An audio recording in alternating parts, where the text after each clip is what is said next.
Lenovo S850 – стильный и производительный планшетный компьютер на платформе Android KitKat. Модель выполнена из матового пластика и выпускается как в ярких, так и в традиционных цветовых вариантах. В устройстве установлен сенсорный 8-дюймовый IPS-экран с разрешением 1920 на 1200 точек. Аппаратная составляющая базируется на 4-ядерном процессоре Intel Atom и 2 ГБ АЗУ. Основная камера оборудована светодиодной вспышкой и способна делать снимки с разрешением 8 мегапикселей, а фронтальная 1,6.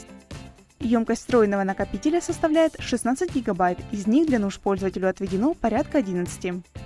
Также предусмотрено расширение памяти картами microSD и возможность установки сим-карты формата microSIM с поддержкой 3G и LTE. За воспроизведение звука отвечают размещенные на лицевой панели стереодинамики и система Dolby Audio.